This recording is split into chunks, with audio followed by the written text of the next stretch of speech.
વર્ણિવે સરમણીય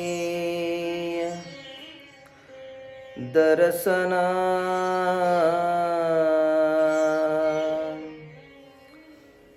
મંદહાસ્ય રુચિરાનનાંભુજા પૂજિતાં સુરનરો તમેરમુદા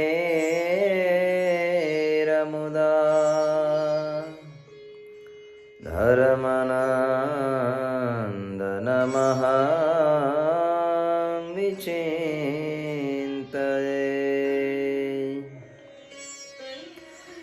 ઓમ અવતારિણે શ્રી સ્વામિનારાયણાય નમો નમઃ. ઓમ શ્રી પૂર્ણ પુરુષોત્તમાય શ્રી ઘનશ્યામાય શ્રી નીલકંઠાય નમો નમઃ.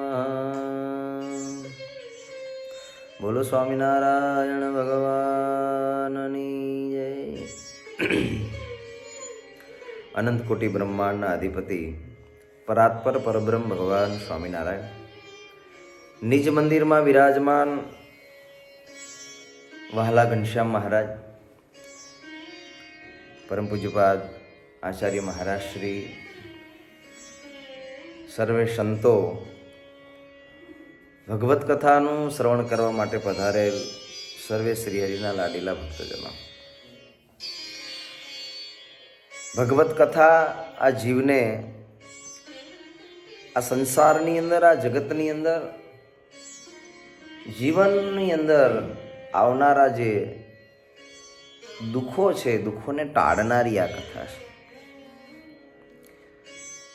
સત્સંગથી જ માનવ જીવનની અંદર જે કંઈ વિપત્તિ આવે છે એને કેવી રીતે સમજપૂર્વક, કેવી રીતે સૂઝપૂર્વક એ વિપત્તિની અંદર પણ પોતાના મનને સુવ્યવસ્થિત બનાવી રાખવું, એ ભગવત કથાથી જ થાય છે.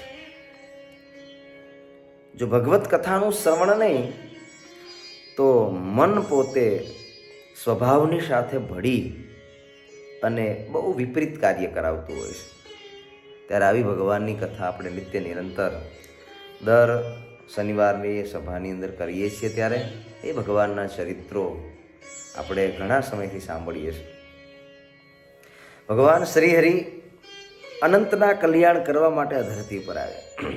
અનંતના નાના એવા જૂ, માકડ, ચાંચડ, વૃક્ષ, વેલી, પશુ, પંખી, અનંત પામર પતિત જીવ, એનું કેમ કલ્યાણ થાય? ક્યાંક ભગવાનના દર્શનથી, ક્યાંક ભગવાનના સ્પર્શથી, ક્યાંક ભગવાનના કૃપા કટાક્ષ કરુણા શબ્દોથી, ભગવાનની દ્રષ્ટિ માત્રથી અનંત જીવના કલ્યાણ થયા.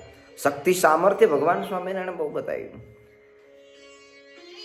અને આપણે જોઈએ છીએ આમ જગતની અંદર કે ભગવાનની કથા છે ને ત્યાં સુખ છે, જ્યાં કથા નથી ત્યાં ઉપાધિ બહુ છે. કારણ કે વિચારો જે છે એ વિચારો ભગવત કથા વિના બહુ સીધી લાઈનમાં હાલતા નથી.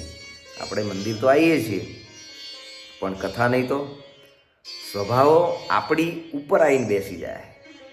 એ સ્વભાવો એને પોતાને આપણી પાસે જે કામ કરાવવું છે ને એ કરાવી લે છે. એટલે આ બધી જ વસ્તુનો ભગવાન સહજાનંદ સ્વામીએ બહુ જ આપણા કલ્યાણ માટે વિચાર કરી કે આ જીવ કેમે કરીને આ જગતમાંથી, સંસારમાંથી નિરાસક્ત બને અને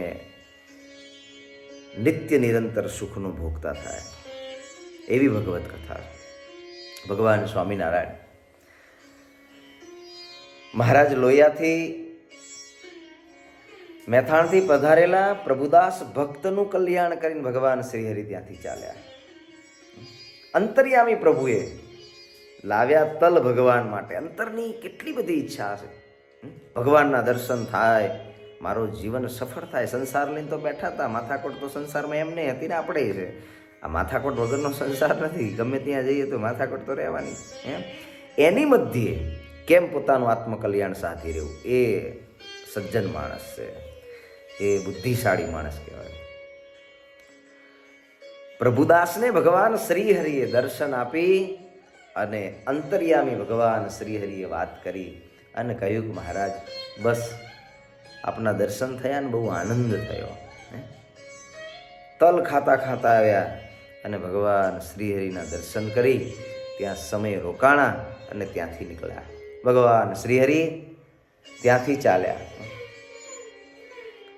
નાગડકા જવાનો મહારાજે વિચાર કર્યો. ભક્તનો પ્રેમ એવો છે ને, ગામડા તો નાના હતા પણ હૃદય બહુ મોટા હતા, દિલ બહુ મોટા હતા, સમર્પણ ભાવ હતો. ભગવાન એવા નાના ગામડામાં, આજે જઈએ તો આજે નાના ગામડા છે, તેથી તો કેટલા નાના હશે, કદાચ 200 વર્ષ પહેલા, થોડા ઘણા જ ત્યાં ભક્તો રહેતા હશે. મહારાજે વિચાર્યું ત્યાંથી નાગડકા જવું છે. ભગવાન શ્રીહરિ સંત સંગાથે મહારાજ નાગડકાની વાટ લીધી. મહારાજ ચાલ્યા જતા હતા. ચાલતા ચાલતા રસ્તાની અંદર એક હરણનું ટોળું મળ્યું. આયલું જતું છે. ભગવાન શ્રીહરિએ માણકી ઘોડીને ઊભી રાખી. હરણાઓનું ટોળું જોઈને ભગવાન સ્વામિનારાયણે વિચાર કર્યો કે આ જીવ અનંત કાળથી આ યોનિની અંદર ભટકે છે, આગળ પણ ઘણા જન્મ લીધા છે. મહારાજ તો